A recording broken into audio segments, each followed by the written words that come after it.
Puddle forming under your car or truck when your AC or defrost is on? Is this normal or not? Let's check it out.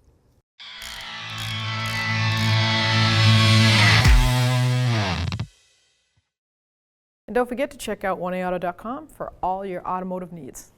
So now let's get right into it, what that puddle was and how it forms. Well, if it's AC season in your area, or maybe you run AC all year long, but either way, you've noticed that after your AC's on, that's when that leak occurs. It's usually called the drainage or moisture coming off the evaporator. What happens is that evaporator is in the heater box that's in front of their feet and legs under the vehicle, and it's got like a heater core, but it's an evaporator for the AC. So the Freon runs through that, and it takes air from outside, which is usually hot. That's why it's on, right? So hot air meets the evaporator with cold Freon going through it. Moisture forms on the outside of it, and it drips. Now, that heater box has an actual drain on it. It's a rubber boot that comes out through the fender wall, right around the kick panel area.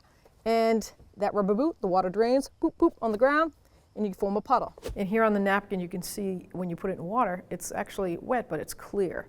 You know, there's no color change to the napkin. And as you can see here with coolant, it's just a tangent of a color, but it's also oily if you grab it with your fingers. If you've noticed your AC's been on and the passenger floor gets wet, don't freak out if thinking you got a windshield leak or something like that. If your AC's been on, do a little quick diagnosing. Look for this problem under the vent area. That usually clogs up that drain, then the water backs up, drips on the floor and the carpet. So you've got to find that rubber boot, put a little screwdriver in there, clean it out, and you should be all set.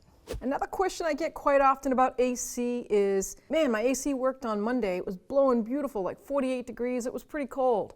But today, geez, it's Thursday, and it's not blowing as cold. I think I need a recharge. And I'll simply look at them and say, well, do you remember the temperature it was on Tuesday? It was only 78 degrees out. And today it happens to be 92. Well, you're going to get a temperature change when the temperature outside is hotter, right? Just kind of common sense. That evaporator has that Freon going through it. That stays the same temperature at all times, but it takes the air from outside to bring it in to that cabin. That's why you hit that recirculating button to make the most of your AC. But if it's still hot outside, that temperature outside is still going to affect it. So it's always going to drop down in temperature. And a way to keep that in mind or control or see what's going on is one of these. It's a little thermometer. Now, this is an automotive thermometer. You can buy one, or you can actually get a meat thermometer. They're cheaper. You can get them at a dollar store. Put it in your vents for the whole season that you run your AC, and you'll always keep an idea of what the temperature is at, and the ratio of it outside and the temperature between. Now, if you only drop, say it goes up 15, 20 degrees, and you only drop 5 degrees on this, that's pretty normal.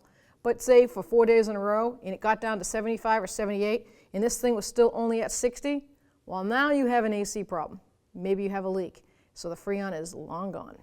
So another common question I get, is it okay for me to drive around with my window down and my AC on, or am I wasting my AC? Well, you're not wasting your AC, because it's a sealed system. If you enjoy the fresh air and a cool breeze on your face from the vent, I say go for it. It's one of my funnest things I like to do on an evening after working all day. The reason why you're not wasting any Freon is because it's a sealed unit. There's no oil that you have to put in, like a heating oil or propane. It's not a weekly or monthly routine that you have to add for it to work. Freon is a sealed system, so it doesn't know whether the window's down or not. So here's an argument for the dinner table. Is it better for my gas mileage to drive around with all my windows down, the sunroof and everything, and enjoy the fresh air, or driving with the windows up and my AC on? Which causes more strain on the engine and uses up more gas? Well, I'm personally going to say windows up and AC on, because aerodynamics always conquers open windows that act like a parachute. Okay, so I've saved the best question for last. Yeah, it's that one. Don't I need to recharge my car once a year or every 2 years? That keeps the Freon up fresh. Well, no you don't. Actually, it's a sealed system. You never need to replace your Freon unless it's not working, and the reason it's not working is because you have a leak. Whether it's a small O-ring leak or a crushed condenser or a bad compressor. There's a leak somewhere.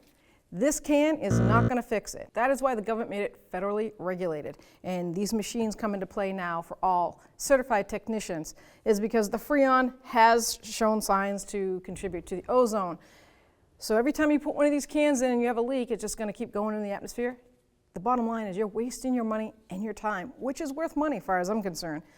Go to your local shop, have them hook up the machine, make sure it's low on Freon. They will recharge it with a dye, and then they can find the leak. Then you're going to ask them to recycle it, take it out, and you can do your repair. So hopefully that video helped you out and gave you some ideas of questions that you have every time you turn your AC on or your defrost, and the little things that happens around it, and you get concerns. Now you can do it yourself and solve the problem.